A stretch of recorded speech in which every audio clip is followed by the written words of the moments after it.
কি কিছু কিছু ছবি তো প্রয়োজন হয় হজ করার সময়, তারপরে ভর্তি পরীক্ষায় ছবির প্রয়োজন হয়, চাকরির ক্ষেত্রে ছবির প্রয়োজন হয়। এর মধ্যে অঙ্কন পরিপূর্ণ পাওয়া না গেলেও প্রিন্ট হওয়ার পরে আর অঙ্কনকৃত ছবি আর প্রিন্ট করার পরে ছবি প্রায় সেম, এই কারণে এটাও সম্পূর্ণ নাজায়েজ এবং হারাম। তবে যেহেতু যখন বিশেষ প্রয়োজন হয় আর জরুরত তুবিহুল মাহজুরাত, সেই হিসাবে যখন বিশেষ প্রয়োজন হবে তখন অনেক জিনিস বৈধ হয়ে যায়। যখন কোনো মানুষ মারা যাবে ভাব, খাবারের ব্যবস্থা নেই, এখন পাশে আছে শুকরের গোশত, কি করবে? তো যতটুকু খেলে সে জীবন ধারণ করতে পারে, জীবনকে ঠিক রাখতে পারে, ওই মুহূর্তে অতটুকু খাওয়া বৈধ।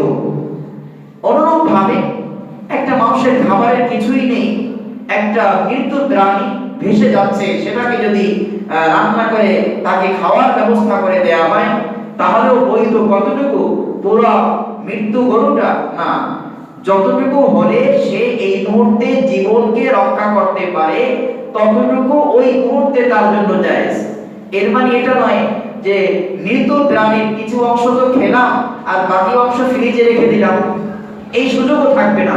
মানে ওই মুহূর্তে যা রক্ষার জন্য যতটুকু প্রয়োজন।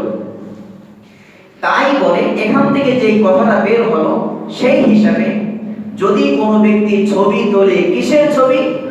ছবিটা হলো হজের জন্য ছবি লাগবে, পাসপোর্টের জন্য ছবি লাগবে, ভিসার জন্য ছবি লাগবে, ভর্তি পরীক্ষার জন্য ছবি লাগবে, তারপরে কোথাও চাকরির জন্য ছবি লাগবে। এই কারণে, এই জরুরতের কারণে ছবিগুলো বৈধ হলো। কিসের কারণে? সব বৈধ নাকি এই মুহূর্তেরটা বৈধ? এই মুহূর্তেরটা বৈধ।